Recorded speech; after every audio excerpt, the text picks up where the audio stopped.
Indian ചരിത്രത്തിലെ ഏറ്റവും ഇരുളടഞ്ഞ ഏടിനെക്കുറിച്ചാണ് നമ്മൾ ഇന്ന് സംസാരിക്കാൻ പോകുന്നത്.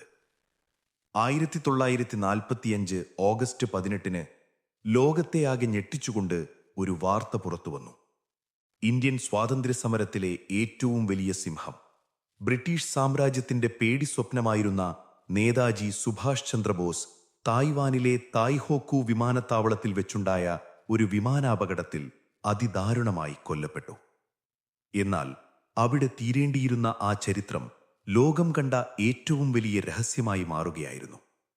ശരിക്കും ആ വിമാനാപകടത്തിൽ അദ്ദേഹം മരിച്ചിരുന്നു, അതോ സ്വന്തം രാജ്യത്താൽ അദ്ദേഹം ചതിക്കപ്പെടുകയായിരുന്നു?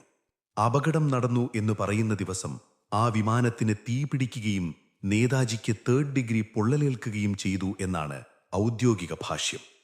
എന്നാൽ ഇവിടെയാണ് ആദ്യത്തെ ദുരൂഹത ആരംഭിക്കുന്നത്. ലോകം മുഴുവൻ അറിയപ്പെടുന്ന ഇത്രയും വലിയൊരു നേതാവ് മരിച്ചിട്ടും അദ്ദേഹത്തിന്റെ മൃതദേഹത്തിന്റെ ഒരു ഫോട്ടോ പോലും ഇന്നുവരെ ആരും കണ്ടിട്ടില്ല.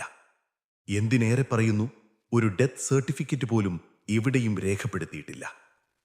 ജപ്പാനിലെ റെങ്കോജി ക്ഷേത്രത്തിൽ സൂക്ഷിച്ചിരിക്കുന്ന ചിതാഭസ്മം അദ്ദേഹത്തിൻ്റെതാണെന്ന് പറയുമ്പോഴും ഇന്നുവരെ അവിടെ ഒരു DNA ടെസ്റ്റ് നടത്താൻ സർക്കാരുകൾ തയ്യാറായിട്ടില്ല.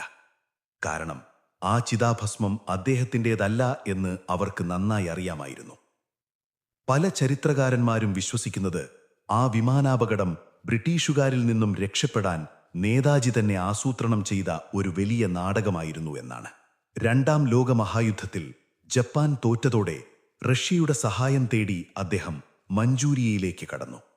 അവിടെ വെച്ച് അദ്ദേഹം റഷ്യൻ സൈന്യത്തിന്റെ പിടിയിലായി. എന്നാൽ ഏറ്റവും ഞെട്ടിക്കുന്ന തിയറി അതല്ല.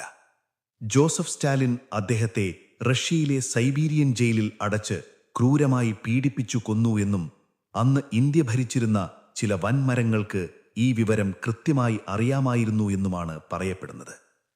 സ്വന്തം രാജ്യം അദ്ദേഹത്തെ റഷ്യയ്ക്ക് ഒറ്റുകൊടുത്തുവോ? എന്നാൽ ഈ വാദങ്ങളെല്ലാം തള്ളിക്കളയുന്ന മറ്റൊരു സംഭവമുണ്ട്. വർഷങ്ങൾക്ക് ശേഷം ഇന്ത്യയിൽ തിരിച്ചെത്തിയ നേതാജി ഉത്തർപ്രദേശിലെ ഫൈസാബാദിൽ ഗുംനാമി ബാബ എന്ന പേരിൽ ഒരു സന്യാസിയായി ഒളിവിൽ ജീവിച്ചു എന്ന് ലക്ഷക്കണക്കിന് ആളുകൾ വിശ്വസിക്കുന്നു.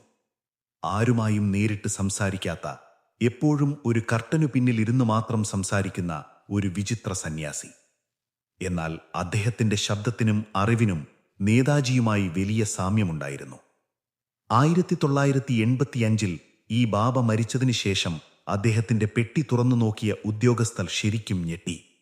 അതിൽ ജർമ്മൻ നിർമ്മിതമായ ബൈനോക്കുലറുകൾ, റോളക്സ് വാച്ച്, നേതാജിയുടെ കുടുംബാംഗങ്ങളുടെ ചിത്രങ്ങൾ, കൂടാതെ സുഭാഷ് ചന്ദ്രബോസ് ഉപയോഗിച്ചിരുന്ന അതേ വട്ടക്കണ്ണടയുമുണ്ടായിരുന്നു. ഇത്രയൊക്കെ തെളിവുകളുണ്ടായിട്ടും ഈ സത്യം പുറത്തുവരാതിരിക്കാൻ ആരാണ് ശ്രമിച്ചത്?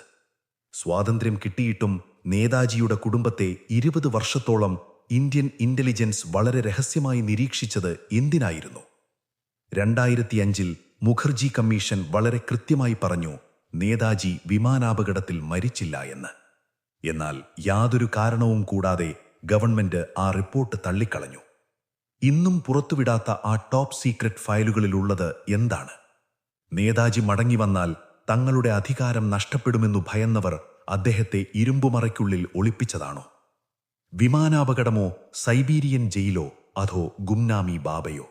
നേതാജിക്ക് ശരിക്കും എന്താണ് സംഭവിച്ചത് എന്ന് നിങ്ങൾ വിശ്വസിക്കുന്നു? നിങ്ങളുടെ ഉത്തരം താഴെ കമന്റ് ചെയ്യുക. ഈ ചരിത്ര രഹസ്യം നിങ്ങളുടെ സുഹൃത്തുക്കളിലേക്കും ഷെയർ ചെയ്യുക. കൂടുതൽ നിഗൂഢതകൾ നിറഞ്ഞ വീഡിയോകൾക്കായി മൈൻഡ് സിനിമ സബ്സ്ക്രൈബ് ചെയ്യുക.